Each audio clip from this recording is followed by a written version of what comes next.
Cool. Well, we got a few people on already. Hey, everyone. All right, Paul, what do you have for us today? Okay, so today we are going to have a brief sort of question and answers for the first 30 minutes, so open questions. If not, I've prepared a few questions if no one has got anything to ask. John will be joining us for the first hour, and then he will be going off to do other things. So if there is any questions for John or any questions that I can't answer, hopefully John will help out there. And then we will go into the topic of today's Zoom, which is extraction at Straight 9 Bar. We'll go into certain things on that subject. We'll probably touch on pre-infusion, pull a few shots, and I'd love to get into how to fine-tune that preset for you to the type of beans that you have at home. So got a lot in for today. If we have time towards the end, I have a sort of little thing up my sleeve, which should be what we are willing to see coming up at Decent Espresso. So in terms of R&D, what we've got in store for you guys. So yeah. Sorry, say that again? I said I might have an idea of cool. what you have to Steve, and it's very exciting. Excellent. Okay. So yeah, okay. I figured out the spotlight is basically only when someone has a camera on, which is I'm gonna use it for your machine when you are pulling shots. So okay, cool, excellent. It should. I'm not. Is this the spotlight one where whoever's talking, it goes on to the person talking, and then you just yeah, it goes on automatically, but only I think I need to manage it for you because you have two cameras. Yeah. That's right. Yeah. Cool. Okay. So, does anyone have any questions or straight off the bat? It could be anything. Anything to do with what's in our D1 machines to... well, we already have a question. Someone who just got a machine on Friday was looking for the manual and only found an quote-unquote old one from the Diaspora Forum. I can answer this. We can just basically sorry if I'm mispronouncing your name, but you basically go on decentespresso.com/manual. And that's the most updated one we have. Paul, if you have anything to add to that, you can let him know. Yeah, the manual's pretty full on, but there are nice little sections that are towards the top, which basically gives you a brief introduction on the main points of the manual. If there is something more specific, I'd like to sort of introduce people to use the Control F function and then just search for the keyword specifically. It just saves a bit of time and scrolling through the intense index of the manual. Yep. Yeah. Cool. All right. It's obviously a little. We're just starting. So, guys, everyone who's hearing us, you can just hijack the microphone and ask a question if you want, or you can just type something and we'll catch it. Yeah. So while we're waiting for some questions to come through, I'll just start tuning in my grind. And then hopefully I may see some things that come up that I can bring in as a talking point.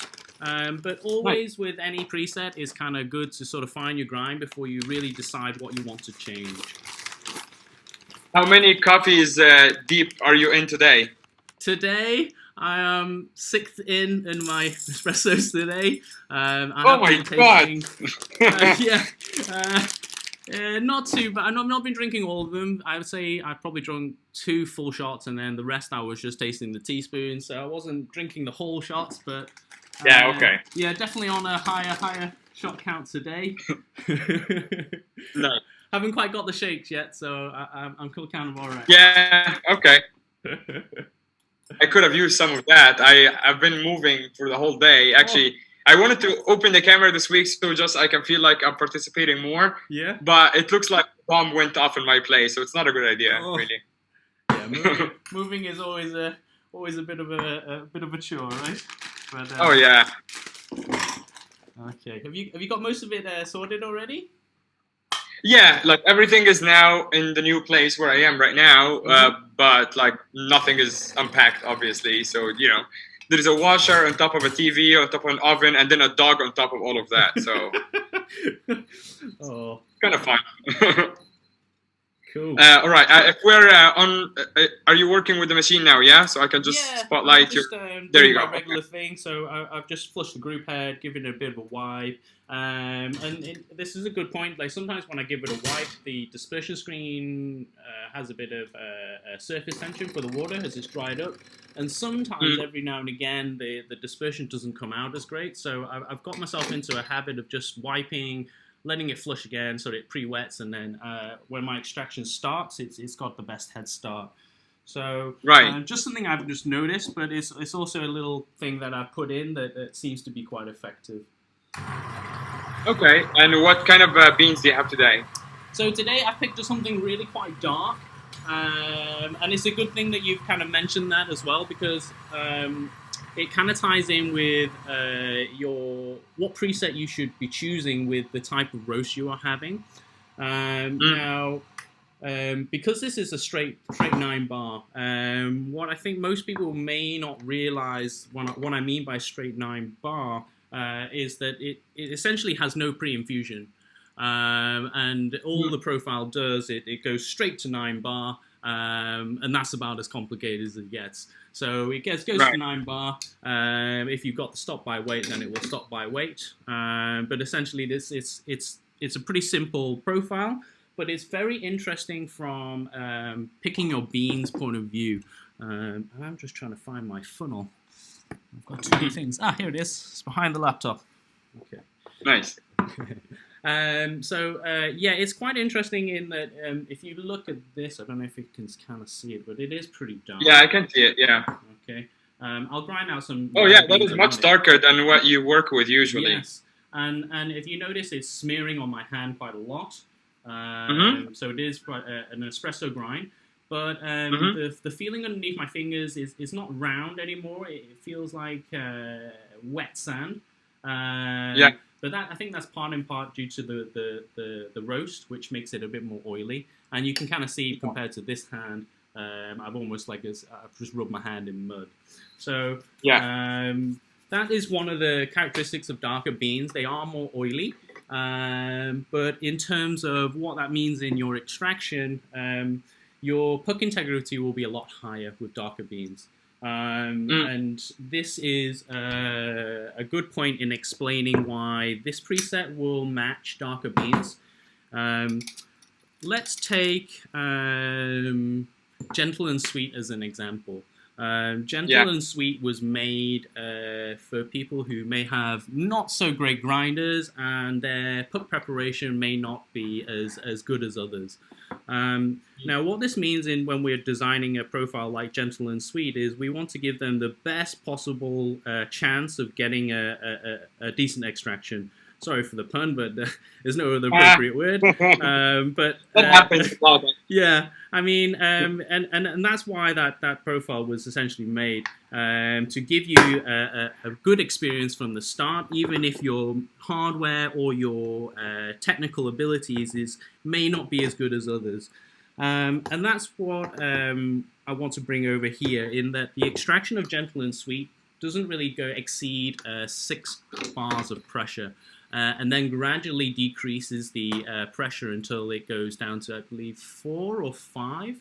Don't quote me on that, it's kind of off the top of my head. But the main point to take from this is that it uses a low bar pressure. Why does it use a low bar pressure? It uses low bar pressure to make sure that the puck isn't destroyed by the high pressure. Reasons why it may be destroyed by a high pressure, as I mentioned before, it could be your grinder not being grinding fine enough or with fine enough grounds, or B, is actually the user itself in terms of preparation. Perhaps they didn't distribute the grounds enough in the portafilter and tamped unevenly. It could be a number of things. So the profile uses the low pressures to kind of maximize the extraction rate to make sure that the puck integrity is at its most. So where does that lead to in terms of this preset? In that, as I mentioned, it is a straight 9 bar. So there is no sort of buffering from a 3 bar all the way to 9 bar. So if you imagine a coffee puck inside your portafilter basket, as the pressure increases up, you will be getting all that atmospheric force on the top of that bed. And if your preparation is not so great, that puck will be destroyed, and you'll most likely see channeling happening in your puck. So we use darker roast beans for these type of extractions because we know that the puck integrity is a lot higher. And therefore, the chance of the 9-bar pressure sort of destroying your puck will be a lot less. And that's what we'll be exploring today. In that, what can we do to ensure that we don't get channeling in these 6 types of extractions? One of them being is your choice of the roast type that you're using. So if I get some of these beans out, because we are talking about the roast level of these beans, we can kind of see that they are pretty dark. Okay, I do have some lighter beans here. Okay, if I can just get the 2 side by side, you can kind of see what I mean. And Ahmed is asking, what's the size of the basket? So the size of the basket is a 15-gram size. And I'm really happy someone's asked me that because I've actually found some things in working on this profile this week that I think is quite interesting and really sort of useful for everyone else sort of trying to use this profile. Now, basket size, normally speaking, when I'm on the decent, I'm usually up-dosing from the regular size of the basket. And why is that? I'm sorry? I'm asking, and why is that? Why are you up-dosing? So I'm up-dosing to try and get the expected yield higher from my shots. So I'm trying to get more concentration in my final cup. When we up-dose, that's what we generally see a correlation between a higher dose with a higher expected yield. What does that mean in terms of taste and what's in the cup? It is essentially that je ne sais quoi.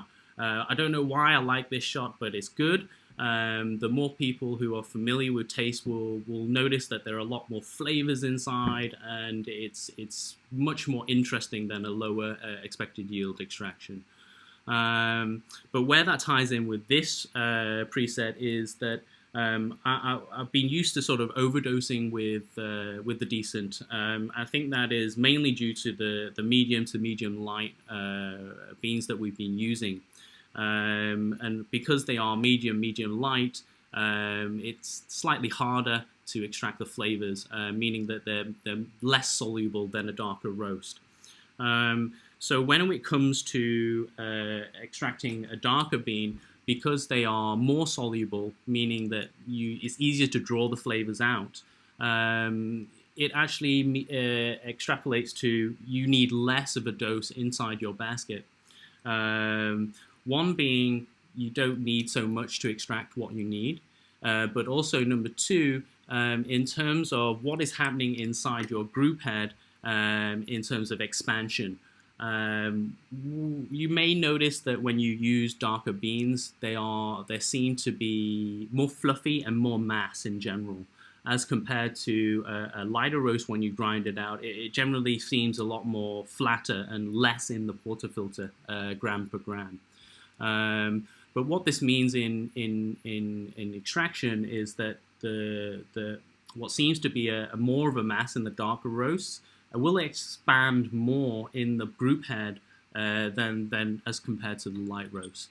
Or you could say it as the dark roast, because it takes up more room, requires more room to expand properly for an even extraction.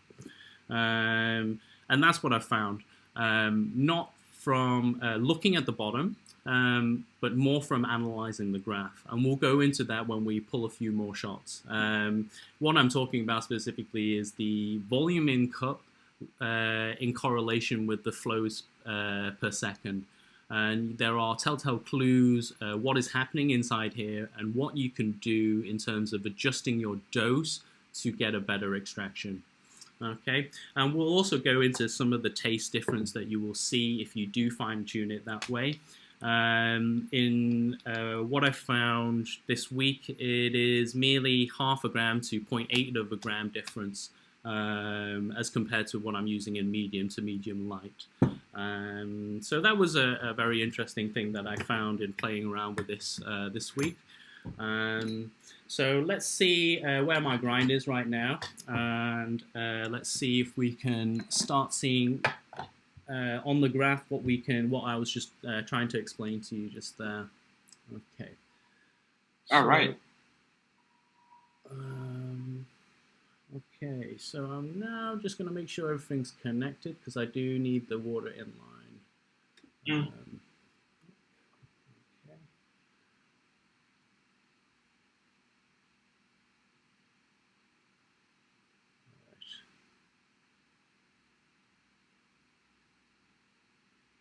It was quite a refreshing change, actually, to come back to these darker roasts.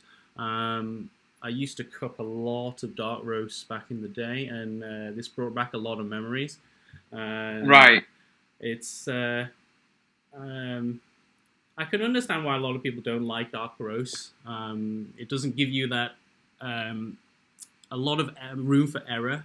I find that the extractions, you really have to pay attention to the details that will affect your brew, and simply because it's got all that earthy flavors involved and roast sort of roasty flavors that are associated with longer extractions, and it's a good thing too, because when you're going from medium to medium to dark roast, you will also find that the normal ratio you use, maybe you're using 2.5 to 3 to 1, you will find that ratio will go down at least to 2 to 1, maybe even 1.5 to 1. I find the darker roasts, especially, you can even go 1 to 1, but it's mainly just to personal preference. One major thing I did notice with the dark roast is the amount of body you get in darker roast is just incredible. It's so thick and syrupy. Okay. Yeah. All right, so I have everything connected up now. I have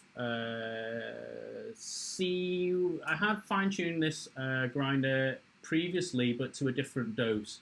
So technically speaking, Paul, before you pull the shot, yeah, do you think you're able to show the shower head? The shower head? Sure. Like, are you able to, to move the camera a bit so people can also see the extraction? Okay. There you go. Yeah. Okay, so I'll be holding this now. All right.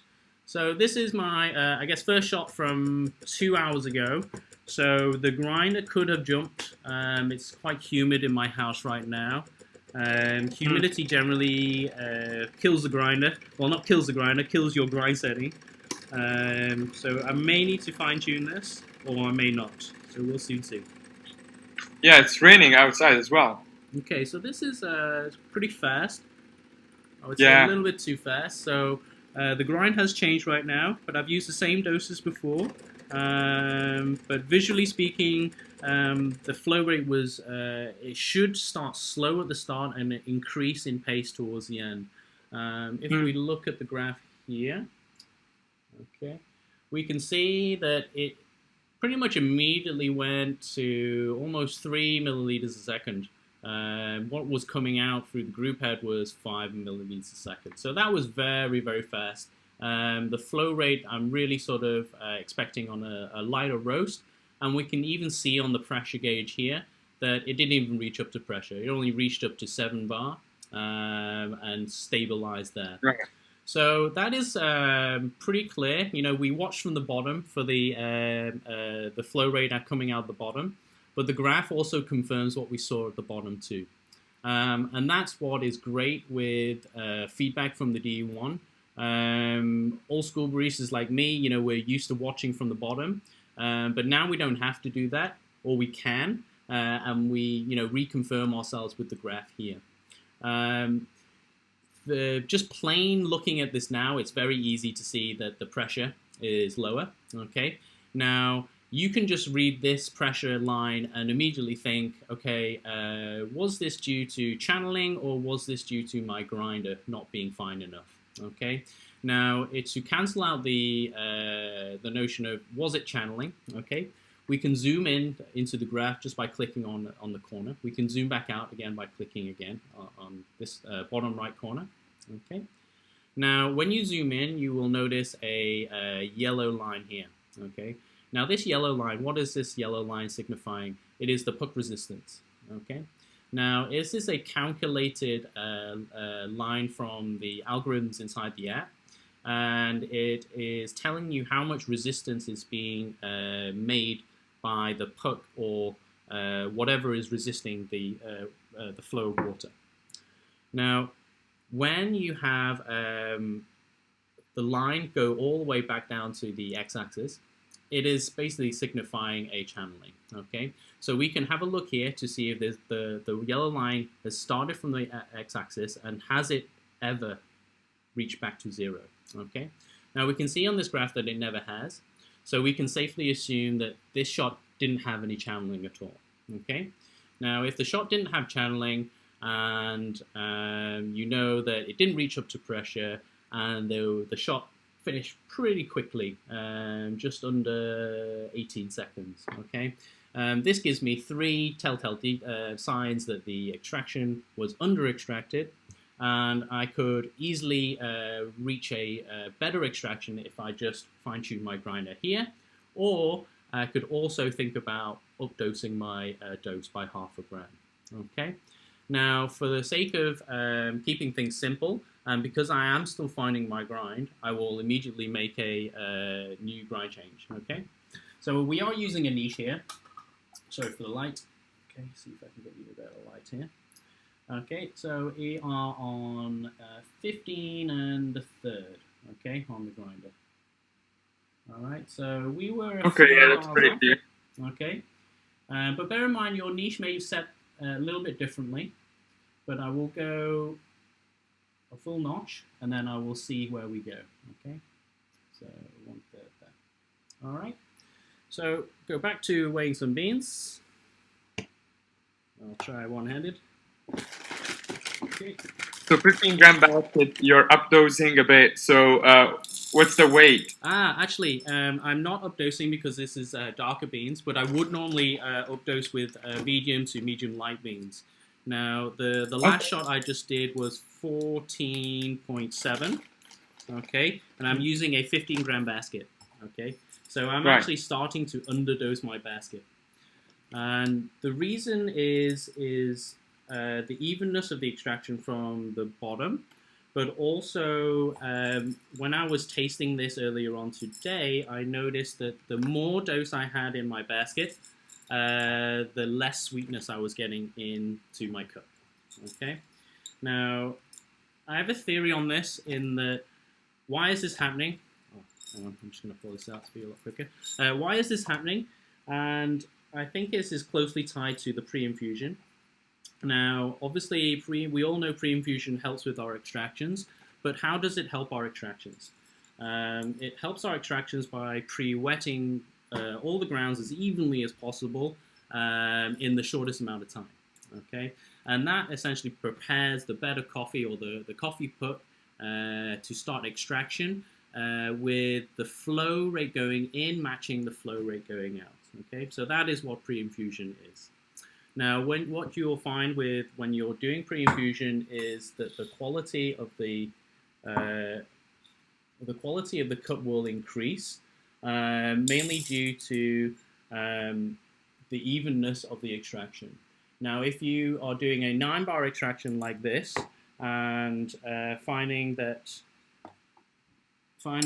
we are, I'm trying to talk and weigh these beans at the same time, it's proving a little bit difficult.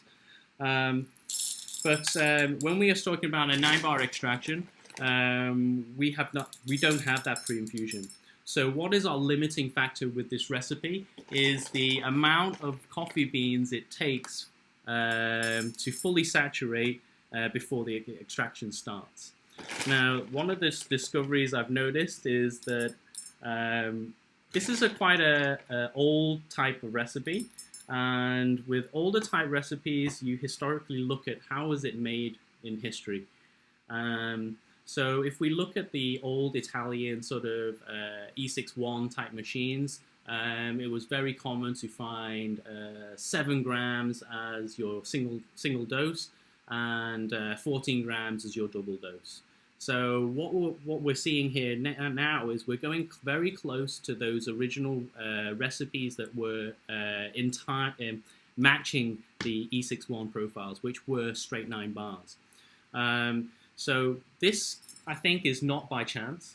And I think is kind of in time with how espresso has evolved and is evolved by doing tasting. And if we are going to 14 grams, we should find on the graph here, when we go down to 14 grams, this brown line, the volume in cup line, should, in theory, match the water flow rate line a lot quicker and in a sort of a smoother gradient as well. And that will essentially exhibit what we would see when we see a very good pre-infusion. You will see your brown line and your blue line match almost instantaneously just before the ramp up or during the ramp up if it is a little bit delayed. And that is what I've discovered through using this profile. It's quite interesting, but we shall see. We'll compare this graph to the next one. So the brown line started coming up during the ramp up, okay, but it didn't quite meet for the whole way, partly because of our grind. But please note that it did take about 5, almost 6 seconds before we started getting anything in the cup. Okay, so if I'm reducing this dose, in theory, it should we should start seeing volume in cup before 6 seconds. And okay, so let's have a go now and pull this shot. I've loaded my beans in. Okay, I'm going to try and hang this camera back up again. All right.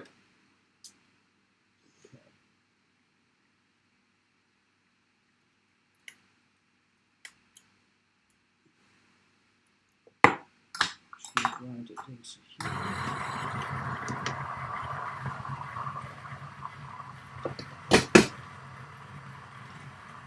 Also, John might be either late or not join because he's tied up with some other work. That's okay. Yeah.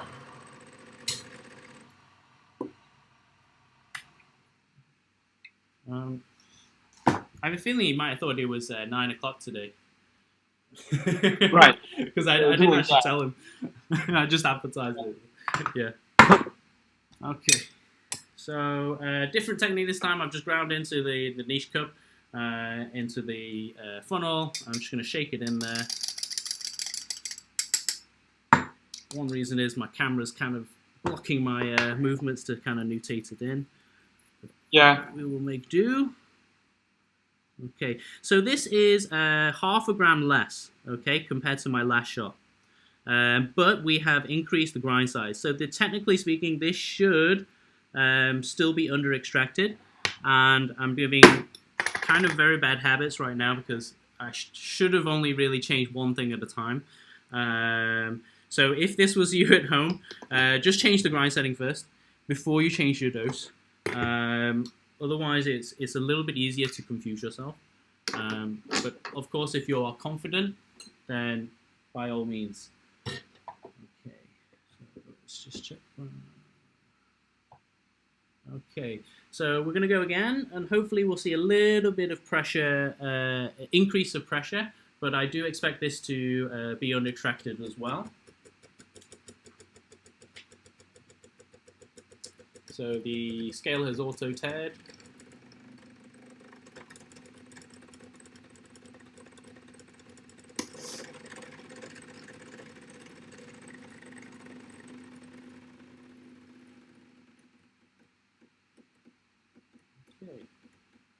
Okay. All right, this is a lot slower now. This is a lot slower. I would say a little bit too slow. That's all good. Okay. So as you can see, it's still dripping. I've got multiple streams coming from my putt, and I am 25 seconds in, and it's only just started to really extract at the flow rate that I'm looking for. Okay. All right, and I think the volume in cup has stopped the shot. Okay, so if we look at this graph, we can see that the flow rate was incredibly slow. Okay, Right. and it's interesting in that the brown line is very close, but is still being delayed after the ramp up. Okay, so it is over 6 seconds because of the. I could have. Oh, I know why it is. Okay. I actually did a hand brew. Just about 3 o'clock this afternoon. Okay, so I did a hand brew, and I'm sort of explaining now what's going on with my grinder. Okay, so this is kind of good because this is a bit of troubleshooting, but it gives you a bit of insight what I'm thinking. Okay, my grind setting for my hand drip was over here. Okay, our setting for here, our espresso grind is over here. All right. Now, what happens when you sometimes change your grind setting to use a different bean is that there is a slight retention inside the grinding chamber here. Okay, there won't be much, but the grind size particles in there will be a lot larger than what you were wanting for my first shot that I did on camera, which was an espresso. Okay, so those large particles have got mixed in with my grind setting here and produced a graph that was at 7 bar. So then, in an essence, it fooled me. Okay, so I made a grind change. I also underdosed a little bit. So this is why it doesn't make sense. And if we see on the graph, I actually have a spike. Okay, and if I zoom in, it all goes over 10 bar. Okay, and before any coffee came out. Okay, you can see here. All right. Yeah, now, I actually rarely see this on the decent. Yeah. It goes above the required pressure. That's right. So in general, when you see a flick and there's above the desired pressure and no liquid coming out, this is pretty much a telltale sign that your grinder is set to fine. So there was a moment where I was scratching my head, going, why was this? So then you look back in history. So the history was that I had a grind setting that was all the way here. I've got mixed grounds, and now my chamber is producing the true grind setting coming out.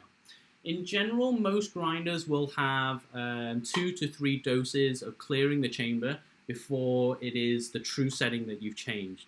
So in black and white, that means if you change it once, it will take 3 shots for it to really exhibit that change that you've made. I call them confused shots, the following shot that comes after. In general, it is a bit more rougher on the palate because of the different grind size particles you're having in. And because you have different grind size particles, it's giving you different flavors in the cup. So I call them kind of confused cups because they have tastes of under and over extracted inside the shot. Okay, so I've gone over 10 bar. First shot was 7 bar. So we need to pull back on here again. Okay. And maybe my original setting I did when I tuned it this afternoon was true. So I will actually go back and also clear out the grinder to see if there's any more grinds come out. Just a tiny little bit. Okay. Now, even though I ground out all my grounds before, that remaining tiny little bit is probably less than 0.01.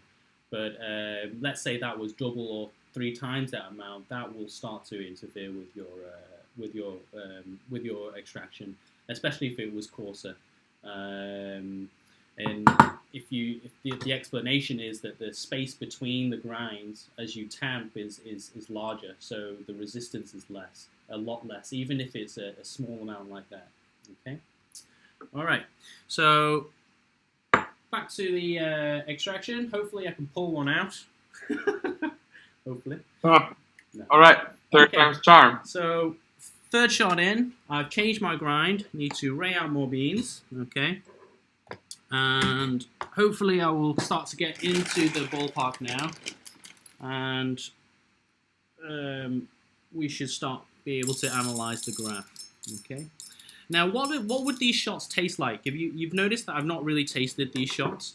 When I first started, I used to taste all the shots I used to make, and there were a lot of spitting into cups and sinks back in the day, but as you start to see the extractions, you learn not to taste these shots, but it is a very good training tool to taste these shots in particular, especially if you're going from one extreme to the other.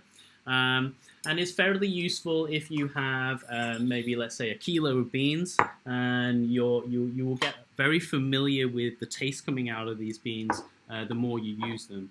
So sometimes it's a good training tool as well. We often forget at times that some of the greatest discoveries in espresso is made by mistake. So sometimes what you expect to be in the cup, or what you expect to be visually represented in the graph, and it's not, and you try it and it's good, sometimes that's a good thing. So you would may be surprised every now and again. One thing I was surprised coming on the decent is trying the lower, when you've not quite got up to pressure. Anywhere between 6 and 8 is generally quite acceptable. It wouldn't be what I want to drink all the time, but you won't be wasting a lot of your shots if you see a shot come up to that. And very least just give it a try. You might be surprised. Okay, so back to here. I'll speed it up a little bit now. Just rinsing my portafilter. Right, so.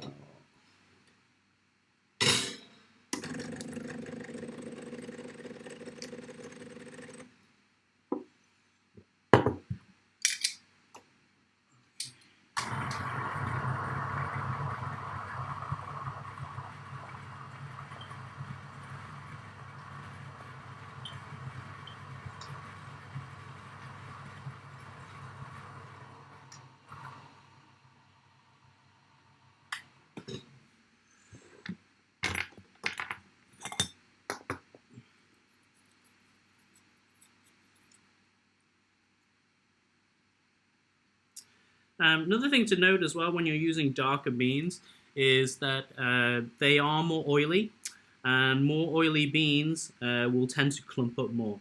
So you will find the darker you like your beans, the more the puck rake will be a lot more useful. And especially when you're in very high humidity places like Hong Kong, you will find that your coffee grinder will grease up a little bit quicker as compared to drier places. But the puck rake helps incredibly. Okay. All right. Third shot's the charm.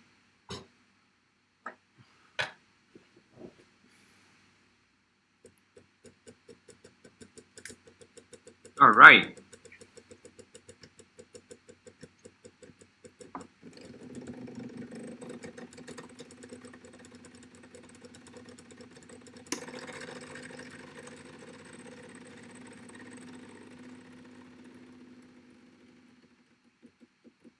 Okay, this is looking a lot more promising.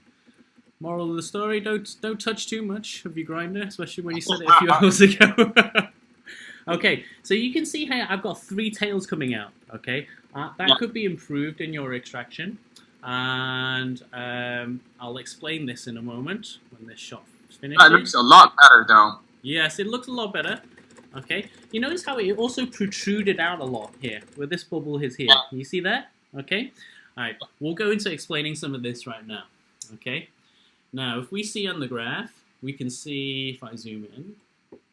All right, so we have a little kick here, okay, before any coffee came out. And you'll notice that it was quite a high pressure, almost a similar pressure to what we had before. But the difference is this time is the flow rate coming out started very slow and then quickened very quickly, okay?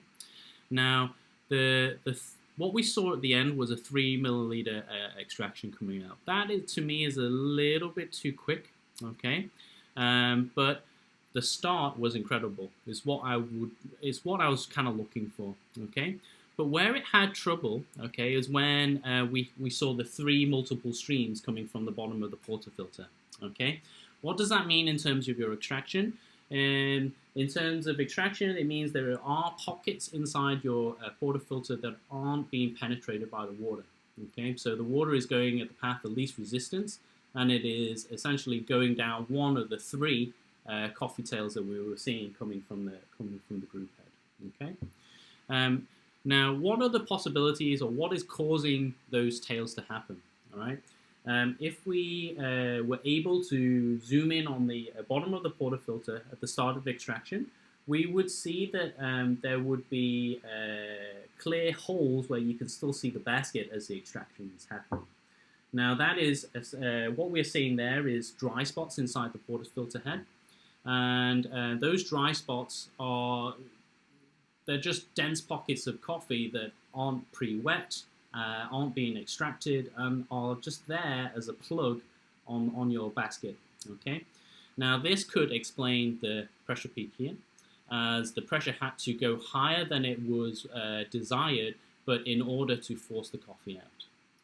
Okay, and as the mass of the coffee puck decreases, and also the puck integrity decreases as you're extracting the solids, then only then do we see the higher flow rate coming out with a stable pressure. Okay, so that's why we see a really sharp sort of increase in flow rate all the way up to 3 milliliters per second. As the solubles are being drawn out, less pressure is needed for the flow rate to go through, and we have finished the shot in 30 seconds. Okay, now if we had... Yep. Damien is saying, reduce your step 1 move on setting. Reduce your step move 1 on setting. Step move on this. Step 1. Step 1, pre-infusion, off. Okay. So, yeah. Okay. yeah. Okay. All right. So it's a very, very basic profile. Okay. Damien is saying reduce step 1, move on setting. I'm curious to mean what you mean by that, Damien. Did you mean for me to skip a step to move on to the full ramp, or yeah? I'm not sure I'm understanding what you mean by that. I'm currently using the E61 straight 9-bar profile. And I'm currently introducing what we are seeing with the straight 9-bar extraction. Okay, all right. So I've just lost the graph there, but it's okay. I've explained most of the stuff I wanted to explain on that one. For the next shot, I would like to actually underdose a little bit more and probably go to 14 gram and see how we go. When I was pointing out the little bubble at the bottom of the flow rate towards the end, that bubble is caused by the dry spot on the bottom of the coffee puck. Okay, now the bubble is forming because towards the end of the extraction, what you're seeing is that dry spot eventually getting wet, and the bubble is caused by the degassing of the CO2 coming out from the coffee. All right. Okay, so we had quite a lot of coffee coming out there, 48 grams, but I think some was dripping through as the valve was still releasing the pressure from the 9-bar. Because I'm going quite low in dose, you can see here. Okay, we can see here, because it was a 9-bar and there was no decline, when the valve opens, it creates a vacuum, and the vacuum basically enable the water to be released through the flush valve. Actually, air comes through the bottom of the portafilter through the top. So the lower you go, you will get a puddle. The more of a chance you will get a puddle here. And as we had a puddle, the air that is being sucked through the vacuum as the valve is being opened, we see a spot here. Okay, I only really discovered this week, but I had a case where a user really enjoying their shots, but not really understanding what was happening with the hole in there. We sort of explored a lot of the dispersion that's coming out, making sure its group head was clean and level, And only with the discussion with John did I realize, oh, actually, it's creating a vacuum and it's causing the bubble on the top. Actually commented back on your profile saying that the profile does not have a move on pressure setting in the first step. That is why it overshoots. Ah, okay, yes, that would make sense. Yeah. Step 1 is turned off. Yeah. Yeah, because we're just going to straight to 9 bar, so we don't want the pre-infusion involved on this one. Right. Yeah. Okay. So for the next shot, I think what I will do now is I will dose out 14 grams. So historically, what we've done is we've gone from 14.7 to 14.2, and now we're going to drop another 22 grams and see if we can get a better extraction. Okay. All right. Back to Damien, he's saying you can turn it on, set 4 bar, move on if you want to stop the overshoot. But I think what you're saying is that you're turning it off on purpose. Yes, we're turning it off on purpose and sort of analyzing how you could use this and which beans you would use it for. But what I'm going into now is how your dose will relate to a non-pre-infusion shot. So I alluded to earlier saying that as I was looking at recipes for these types of shots, it was quite common to see a 7 gram for a single shot and a 14 gram for a double shot. And I'm theorizing that was this done by chance or was this done by taste? Now, if this was done by taste, this would make a lot of sense because we know that pre-infusion helps with your extraction. And from my experience, it does really help with sweetness. Of course, it helps with other things too, but in my mind, it really helps with sweetness. Okay, so we are talking about now the expansion inside the group, how dose relates to your expansion. And because we don't have pre-infusion, our limiting factor is the amount of time we have before coffee is coming out equal to the input into the group head. Okay, so same setting. I'm not going to change that yet. So we've just changed the dose.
Okay, shot number 4.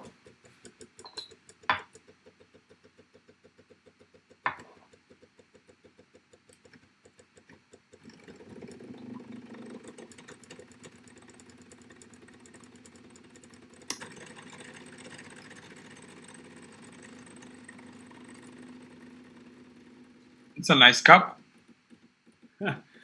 Yeah, it's Acme Cup before they went bankrupt. Oh. Okay, so still got the telltale cattails, but extraction does look a lot smoother. Yeah. My flow rate is down compared to the last shot. Okay. So I still have a bit of a spike. Yeah. Okay. But the flow rate is now more in line with what I'm expecting with the darker range. I could go a little bit less on the flow rate. But in essence, for this type of bean, I would have cut it maybe around 22. that's my preference on flavor here.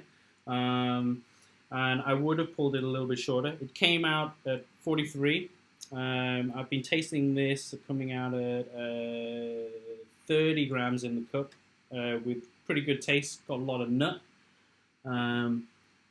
But let's have a taste of this one and see how we are. It's pretty full, a little bit longer than this cup. Okay. Should have followed the Daddy Hoff move and you stirred it with a spoon. Okay, so even though the shot was longer, a lot longer than I wanted, it's still a pretty smooth shot. Heavy on the earth at the end because of the body. The body is incredible. I'm probably tasting this shot for the next hour. Oh wow! Yeah, this is one of the styles of this coffee is that I remember one of my old roasting friends. He said, "Yeah, this style of coffee was made for people who smoke cigarettes because the taste is very strong and the taste will stay with you for over an hour." Right, that makes sense. Yeah. Actually, Damien, with last comment, I guess he's saying, I won't harp on, just to clarify what I'm saying, setting step 1 on using 8 milliliters per second will take you up to 9 bar, just the same as having step 1 off. But it allows you to set a move on pressure, which can be used to stop the overshoot. Ah, yeah. So I guess what you're saying is I should be trying to use a more advanced setting. Correct. Yeah. So what I'm really reviewing here is E61 type shots and only sort of what we can change with our dosage and nothing on the profile at all. The reason I've chose it like this way is because we can manipulate it via the preset. But what I want to go into a bit later is why the Decent produces a better straight 9 bar than a typical E61 machine, let's say, for example. Now, one of the reasons is... He says, don't change the profile. He's saying same profile. Right, okay. I actually need time to analyze what he's saying here because I'm not actually sure what he is wanting me to do. Yeah, he said it's very noisy around him. That's why he can't get on audio. But he's sending a picture. Let me see if I can open it. Oh, okay. Oh, yeah, there you go. So he wants me to set move on pressure. I get what he means, but again, I'm kind of trying to refrain from changing too many things inside the preset because I'm kind of wanting to tie it in later on with why it would compare better, even without changing the preset. Why the components inside the D1 would produce a better 9-bar shot. Actually, I understand what he means now. In wanting to try and take control of the pressure, so I don't get that. But what am I alluding to is what techniques would you use on a traditional straight 9-bar machine, and could you use that on the D1? And why would the D1 perform better than your traditional E61 machine? I actually understand what he's saying now. I agree with you completely, and would be the normal way I would go about it. But we'll go into some of the group head components in a moment in terms of water distribution, and we'll go a few topics there. But yeah, what Damien's saying is completely true. You can get rid of the blip on top of here if we, as Lecky has mentioned, use 8 milliliter seconds, which will take you up to 9 bar, and we won't be having to deal with messing with the dose or the whatnot from there, which is a very good point, and alludes to why the Decent is a lot more simpler in terms of what you can achieve without messing with too many things. So yeah, thanks, Damien. It's a very good point you're bringing up there. Yeah, no need to apologize, Damien, as well. Yeah. Obviously, your contribution is very valuable, and this is exactly what DC Zoom calls is about. Yeah. Okay. So I've kind of lost my train of thought, but it's cool. Okay, so while we're on that subject, what Damien brought up, let's look at some of the stuff inside the group head. Okay, and what I was alluding to is why would the Decent produce a better straight 9-bar shot than a traditional straight 9-bar machine? And what I could say to that is what is internally being created and designed and implemented in the group head.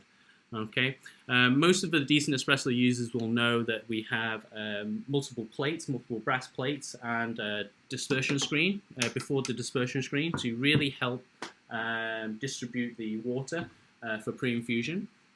I do have a group head here I can start showing you. Okay, so I have an old group head here. Okay, I'll get the light on a bit better. Okay, that's my screwdriver. Okay, so this is the group head, the bayonets here, and we can see the dispersion screens held with a screw. This is the IMS dispersion screen that we have, and if we just take this screw off, we can really sort of have a look at what's behind this and analyze why the water distribution on a DU1 is so significant. Okay, so this is the IMS screen, if I can get a good picture of it. Okay, and it's a well-designed screen, and I've been fairly happy with it, and the mesh seems to do a good job. The only thing I would say about this screen is possible surface tension, creating a little bit of unevenness, but as soon as the whole screen is wet, you will find it does come down like rain. Some users have found that there is a certain alignment going on, but from what I've done myself is I align the logo with the hot water spout, and generally or not, it works quite well. Some users have even found that centralizing the screen helps with the distribution, but for me, I found that less so, and I'm sort of scratching my head why people have introduced that, as I feel that it doesn't hold true for me in my experiences. But if it works for other people, then I say carry on. Okay, so I've removed the screw, just taken the screen out, and the first bottom shower head block will come out. Okay, and we can see it has a labyrinth of holes inside. All right, and if I zoom in a little bit more, we can kind of see that it has lots of holes, but there are also different tiers of holes. Okay, so we can see the inner circle of holes are on a higher tier. Okay, the middle are on the second highest tier, and then the ones on the outer rim are the lowest holes possible. Okay, so if we identify where the water comes in, I'm just going to use my screwdriver. So the water will come in through this point here, okay, and then get distributed all the way around. So the water will enter this hole first and come out, and then filter this hole, filter this hole. But because they are different tiered holes, i.e. the heights of the holes are different, in theory, they all should fill up at the same time. Okay, so this one will take slightly longer to reach the bottom of the brass, bottom of the, and also the shower screen. And then this will take the second longest, and this will take the quickest. So in theory, the water should be coming out like raindrops at the same time. Okay. And here we also have the inner brass block, which lies flat to this one. Okay, so we can see the holes will line up, and this is what we see on the outside.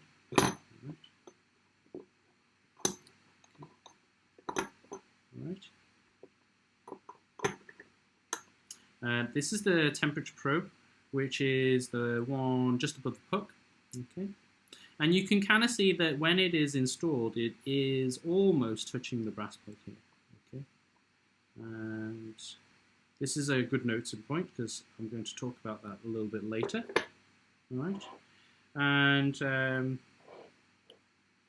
this is the inner block. So this is the puck probe. And we also have another temperature probe, which is testing the metal. Okay. But in a traditional machine, you will find that this block is almost solid, and you will literally just have, a few holes in the middle rather than a labyrinth of hole all the way around the group block. Okay. Now, if you imagine you just have, 4 or 5 holes in the center, and they're just spraying the center, you can quite logically see that the exteriors of the screen will be the latest to receive water. So with those sort of more traditional type machines, the distribution of the water before the shower head, the dispersion screen, is a lot more simple, and is literally just holes spraying onto the center of the shower screen before it disperses. Okay. Now, how does this relate to a better straight 9-bar shot? Is that because the water is distributed more evenly, and to an extent is also less vigorous, it will preserve the puck, but also will enable your extractions to almost immediately start after ramp up. So your input flow rate is equal to your output flow rate, which through testing by taste certainly holds true for myself. I find that those shots are the most appealing and the most the shots I want to chase. And when pre-infusion has gone wrong to a certain extent, those are the shots that you will find are not being sort of pre-infused properly. Okay. And yeah, so thanks, Damien. That was a good opportunity for me to sort of go through that. And it also gives me an opportunity to kind of sort of talk about what Decent is kind of going to be doing in the future. And we have had a bit of R&D in terms of our brass plates. So one of the R&Ds we are currently exploring is Ultim. Now, Ultim is a medical grade resin and is used in a lot of medical equipment like dialysis machines, but it also is used a lot in the automobile and jet fighter industry because of its high resistance to chemicals. It's it's really inert, and it is very high temperature resistant as well. Now, I've been lucky enough to get some of these Ultim shower heads to show you. Okay, I'll give you a bit of sneak peek into what we are hopefully be able to produce in the future. Okay, now these ones maybe look familiar. Oh, that's... Okay, yeah, so these look cool, right? And Yep. These may look familiar in that they're similar shapes, okay, to what we are currently using. But why have we got 4? We are very aware of our users using spacers and manipulating the headspace in the group head. Those that may not be familiar with the headspace, so we're referring to the space between the tamped coffee and the dispersion screen. Okay, so that distance between the tamped coffee and your dispersion screen is your headspace. Okay, so a lot of users have been looking into the Decent Espresso Headspace when looking into light roast, and what they have found is that when reducing the headspace, they were able to increase the puck integrity of the coffee, and therefore gaining a more extended shot with higher chance of success. Now, they've used a lot of other techniques to help with higher extractions, but one of the more significant things that they've found useful was the headspace. Okay, so we have 4 here, and they're all different sizes, and they're all designed with different heights to give you different choices in headspaces. Okay, some prefer to have a larger headspace and don't mind the more watery pucks. Some people don't like the watery pucks, but in my mind, I much more prefer to look at my extractions than the quality of my pucks. But if one of your requirements is workflow and neat and tidy, you're probably more inclined with the thicker headspaces, with the thicker shower blocks. Okay. Now, if you don't mind the headspace and you're wanting high extraction yield extractions, then we would probably recommend you to go for one of the thinner ones. Okay. All right. So this is a similar shape in terms of the distribution, where the inner holes are higher and the outer holes are lower. So the theory with this one is the water comes in here and then comes out. And because this takes a longer time for the water to go through as compared to here, in theory, the water should come out pretty even. All right. Okay. Now, why the change in material? Okay. Well, as we all know, brass has a possibility of, the materials that are used to make brass. Some people have a bit of a reservation against, but the brass that we use in our DU1 machines have been tested for lead, and it's pretty much non-existent. But it is a thermal mass, and it is taking away heat. So we could improve on that. So one of the improvements we thought was, well, Ultim is working very well in the machine, so why not try a different material plate, which is this. So this is the Ultim. Okay. Now it is a different color compared to the ones in the manifold because it's been reinforced with fiberglass, and that was merely an extra precaution from us, in that we just wanted it to be able to last a long time. We realized that it's under a lot of pressure, a lot of heat in the group head, and we wanted to ensure that this could be used for a good amount of time. Obviously, increasing that mass, increasing the structural integrity of it with fiberglass is more of a expense to us, but I think it's one of those things that we want to bite the bullet on and give you a better product. Now, I did mention R&D, so this is R&D in terms of materials, okay? But we have looked into other aspects of the group head too, okay?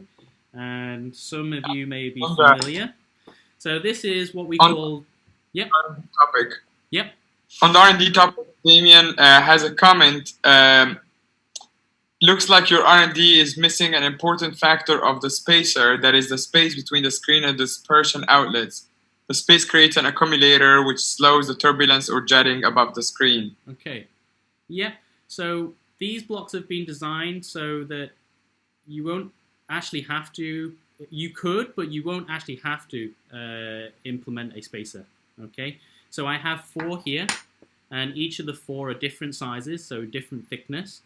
So in theory, these will reduce. So this one will increase the headspace in your group head, and this one, because it is thicker, will decrease the amount of headspace in your group head. So yeah. Okay. Slows the turbulence of jamming. Okay. All right. Thanks, Damien. That's something I didn't know. And it's probably partly because I don't actually use spacers. So thanks for enlightening me on that. So Damien, I'd love to pick your brain right now. In terms of spacers, so you're alluding to the point of it is slows the turbulence of the jet.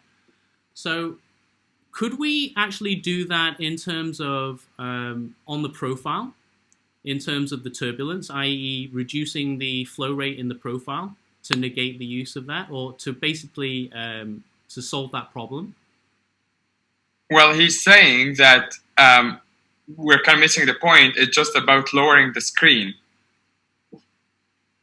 Yes, and I'm saying I don't actually understand. I haven't actually come across the slow of turbulence with spacers.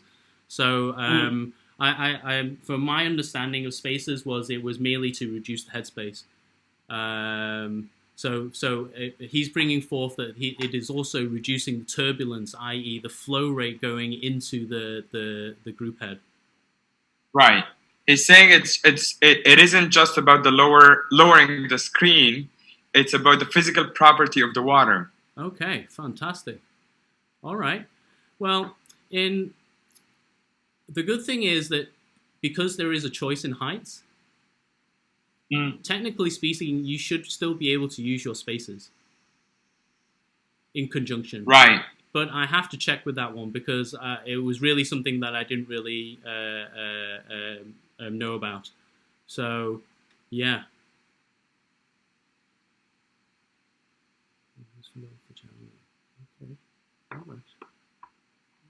So reducing headspace helps reduce sloppy pucks, but does little for channeling. Oh, okay. Well, you learn something new every day. Damien is making good points here. No, it's very good. And as I mentioned before, my theory is what I was presenting today. But Damien's basically alluded that my theory is wrong, which is totally fine. But now I am really curious on what the spacer actually does. So by forming a pool above the screen will reduce channeling. Okay. Right. I think I'm going to have to play around with spacers because I think there is more to spacers than I realize here. So again, my spacers were my understanding on spacers was it was merely just to reduce the headspace. I didn't realize that it actually reduced the turbulence of the water. Well, he says that he's the inventor of the original spacer. I was aware of that, yes. That's why I was asking the question specifically. Could we reduce the turbulence via the flow rate in the program itself? And yeah. But I'm not sure whether that's possible or not. And I guess that's why the spacers has come about with more significance. Yeah. That's really cool. Thanks, Damien.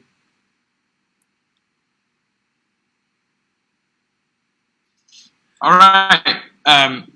Do we have other questions?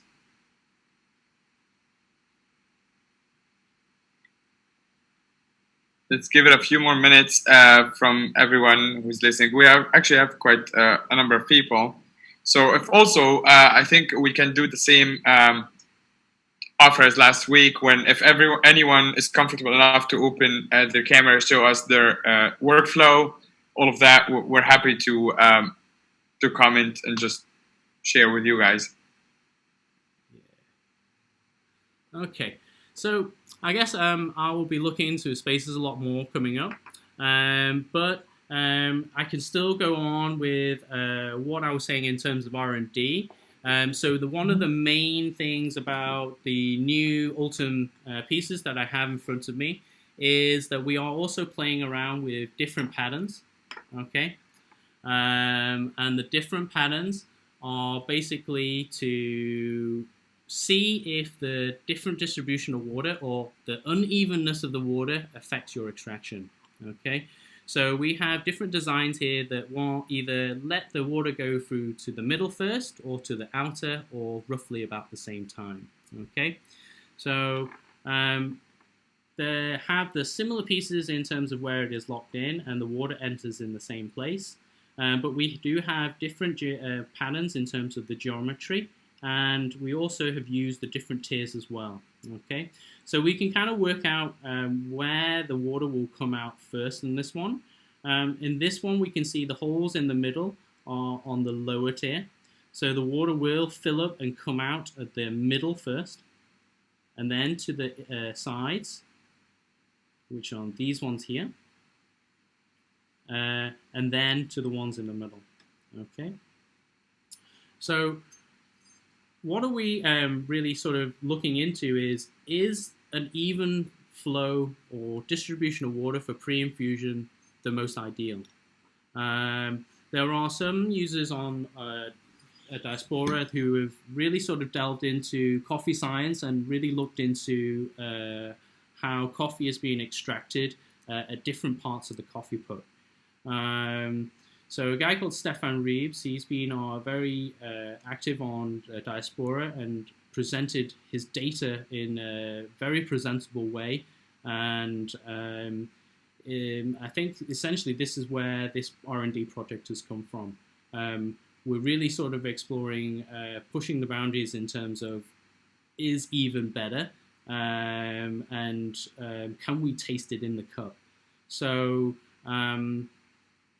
this is kind of part of what we are doing right now. I believe some people have these as testers and as providing us with data for them. I think they have the full 100% Ultims, and these are the newer ones. So the only difference is the fiberglass, but the patterns are the same. But again, it's still a running project, and we are still unclear which one will be the better one. Okay.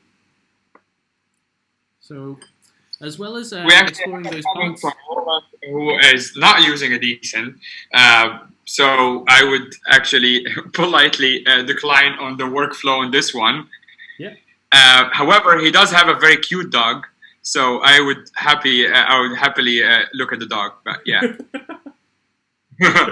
that is a very adorable dog. It's sleeping as well. What's the name of the dog, Roland? Hello, everyone. Yeah, I just got this dog for my birthday. I think we named it Livy, so she's Livy. Wow, she's young, isn't she? Yeah, she's 8. I think she's like 8 weeks old. No, 10 weeks today. She's 10 weeks old today. Amazing! Congrats, buddy. Thanks a lot.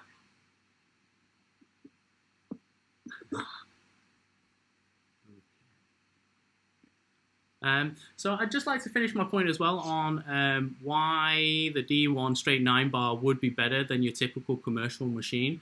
And it is to do with the labyrinth of holes on the brass plates.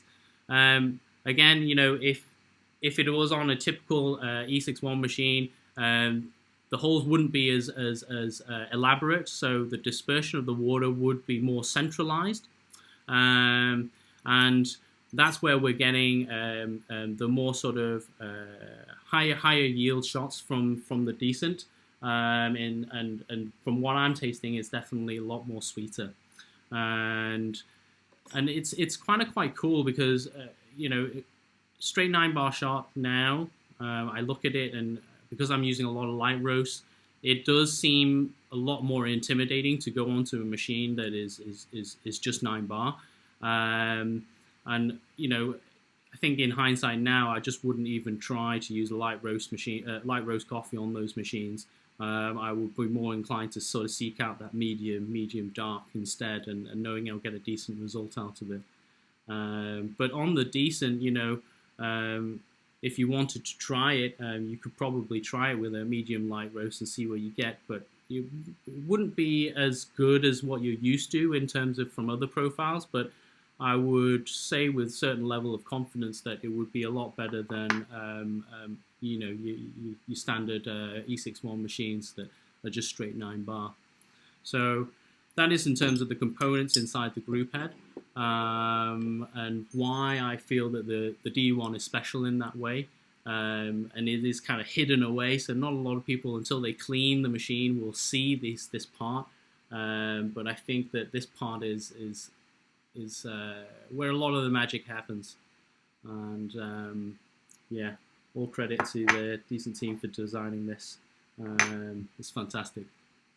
Okay, so as well as looking into the other parts, we also have looked into different materials of the WPI. So these are stainless steel, casted with some CNC in terms of the high precision parts.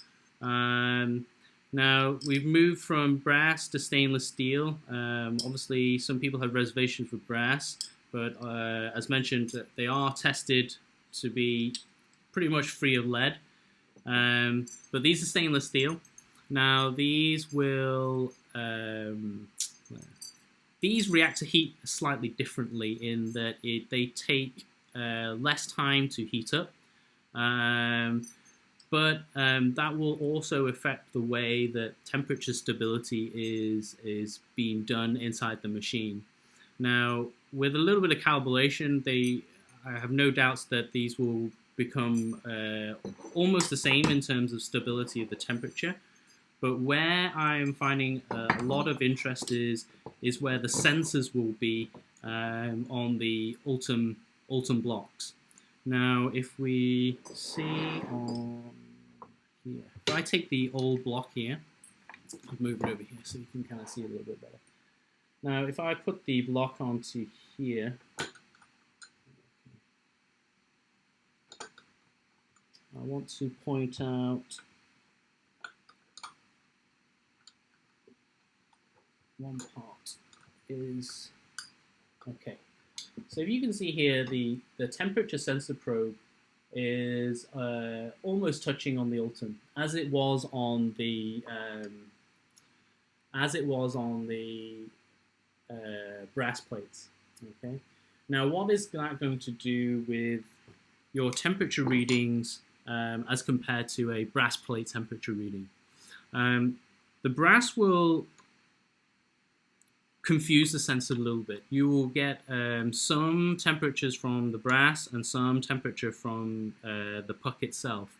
But when we're using an Ultim block, we won't get those confused readings, and I believe that the readings will be more true.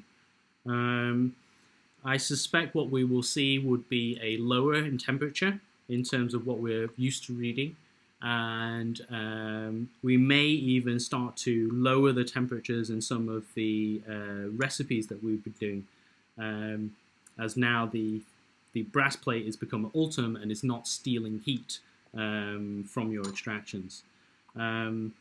So I think that's another thing to really sort of look out for in terms of differences in these R&D parts. But I don't really see any real negatives in terms of what we are looking into here. But again, I'm really sort of excited to see whether the evenness of the water distribution is really true. I don't really know. I haven't really done testing myself, but I think it will be very interesting to look into it. And yeah, so as well as the WPIs, one is for a E61 type group. Okay, so we are also testing out shower screens, one being the E61 and one being the IMS. And we can see this one is the IMS. This is noticed by the middle screw, and then this is the E61 one, which doesn't require a screw to hold all the pieces together. Okay. Yeah, so that is my little sneak peek into what may be changing in the future with the DE1, and why water distribution in the DE1 is so effective. Okay. All right. So Thanks, Paul. That's okay. Has there been any questions since I've been going through that? No, not really. Okay. All right. Cool. But yeah, All right. Yes, if anyone has any questions.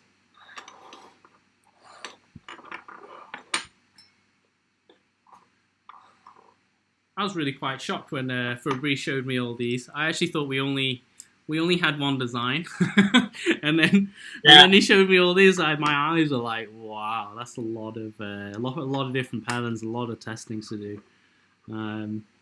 But yeah, I mean, some of these patterns, it's pretty wild. I mean, like, to have sort of testing out such different patterns and yeah, those are widely different. Yeah, someone is saying, will all of those parts be backward compatible? I don't see why not, because the group head and the pieces are the same size, so they should still fit in. So yeah, I don't see why not, but I think we most likely we're only running or pick one or two patterns to pick from and have a selection of sizes. But I guess it's all to be decided yet, and I guess it's more sort of results based. I mean, if people are really interested in I don't know, really sort of finding out and buying these pieces themselves to test out, I don't know, but I guess that's having a look at the manufacturing and seeing if we can make that possible. But yeah, all I know is that we've sent a few of these out to some testers, and so they're currently being tested. They're just that they don't have the fiberglass inside. Yeah.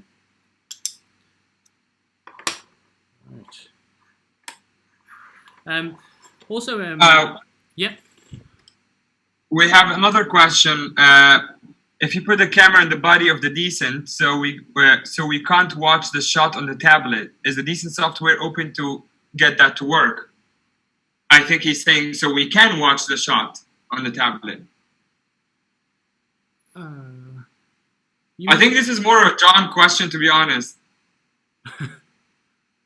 Oh, actually, there was a little project a while back. I can't remember who was doing it, but they set up a side little thing, a camera, to view the bottom of the portafilter, and you could see that on the screen. But I can't remember right off the top of my head who that was. But someone had looked into it, and it did look really interesting. Yeah. I think someone has done it before, but not by us, not by Decent.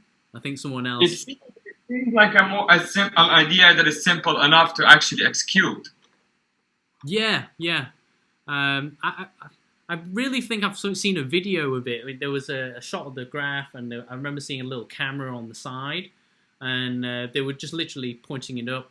I'll have to look it up, and I'll post it through on the comments below. But yeah, I'm pretty sure it was one of the, quite possibly one of the skin makers helped develop it. Right. Roland says Damien said he did it, but he reached out to Roland and said that he did it. Yeah. So I guess Damien. There you go.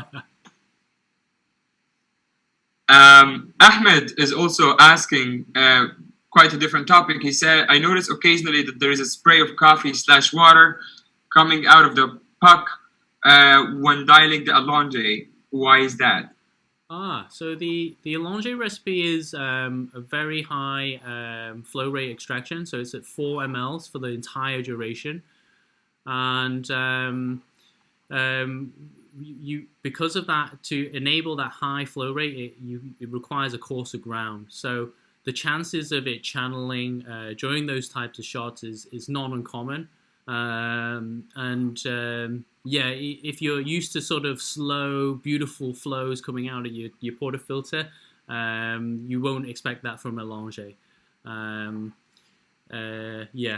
For an allonge, it's less about the look of it, and I'm really sort of looking at am I getting a good peak in pressure, and is that peak crashing? I.e., like am I getting a gradual sort of hilltop sort of peak, or am I getting a sharp peak and then all of a sudden crashing down?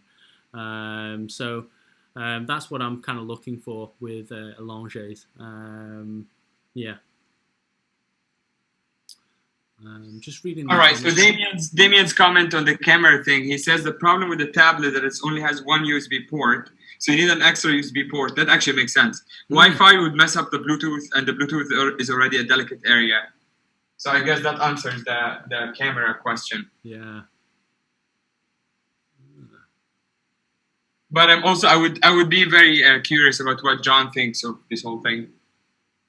Yeah. I was definitely one of the things I missed about coffee making to a certain extent when I moved to the DE1. Like the theater is sort of watching the extraction come out. You do have a mirror, right. But because it is very feedback based, the more you use the DE1, the more you're looking at your tablet rather than the bottom of your extraction. Yeah. All right. Let's see if there's a couple other topics that we can get into, or any questions really. We already picked up Ahmed's question about the long day. Ahmed, if you're happy with that, just let us know, or if you have any further feedback.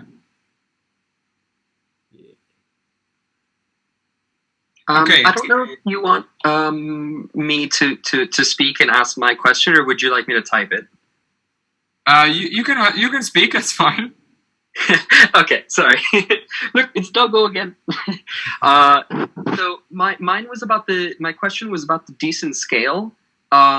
So would I be able to track milliliters per second with because I only have a Sage dual boiler, but would I be able to track flow so I can see so I can kind of have an idea about how it's increasing, what may be happening to the puck, something like that? You can track it manually via timing your shot, but also looking for your grams in cup, and then you can work out your rough flows per second with those figures. But unless you have data being displayed, it's very hard for you to calculate in real time what your flow rate will be.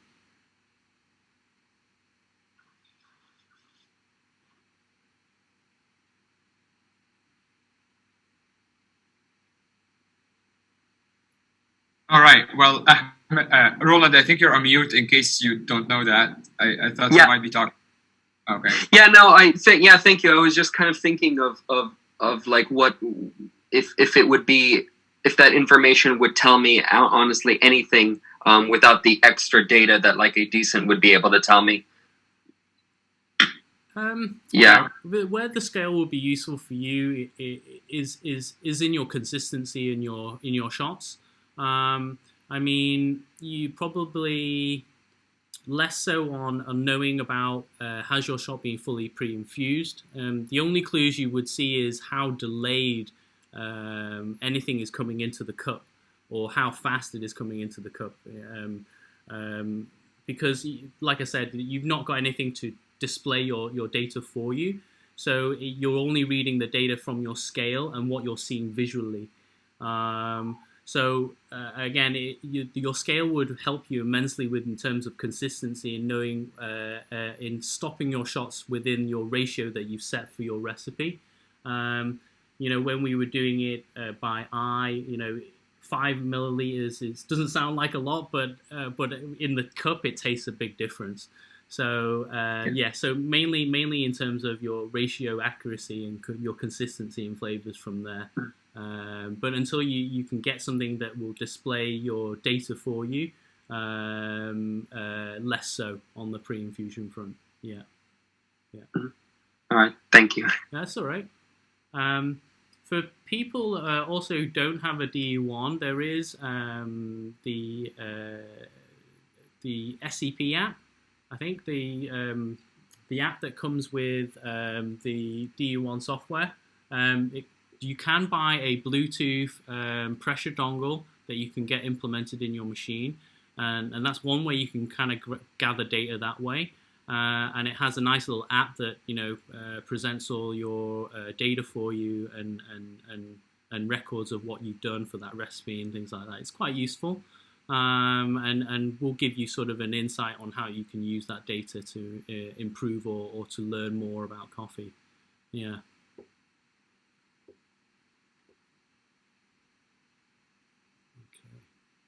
It was quite fun playing around with that app, actually, using the DE1 as a manual pressure, like a flappy pedal.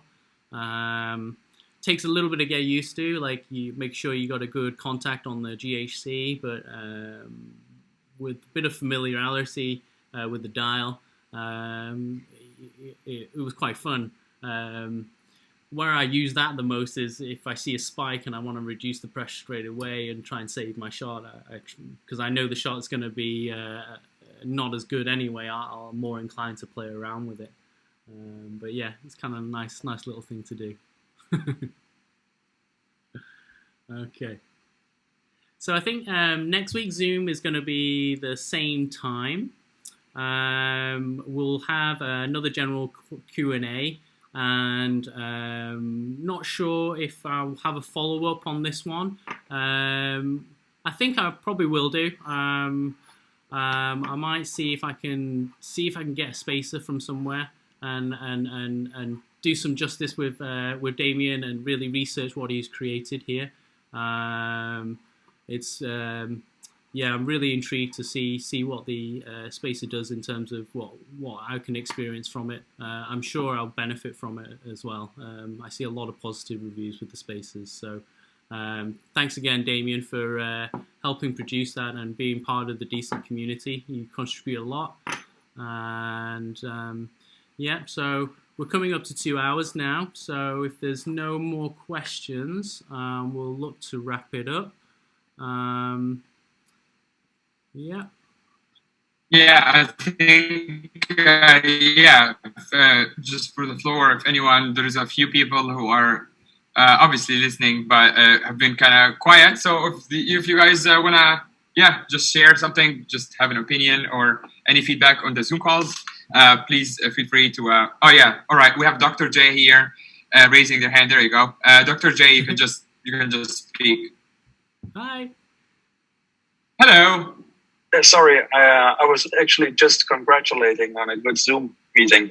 It was just a clap hand icon. So, but thanks for a thorough walkthrough. That I'm not really great at Zoom, so I thought that's you raising your hand. Oh no, it was just clapping. Yeah, I have ordered a decent DE1 Pro refurbished, and it will be shipped tomorrow. So I'm looking forward to receiving it. Well, that's very cool. Oh, you did actually message me just now. Okay, cool. You're in Denmark. Yes, I was asking for maybe permission to get access to the manual.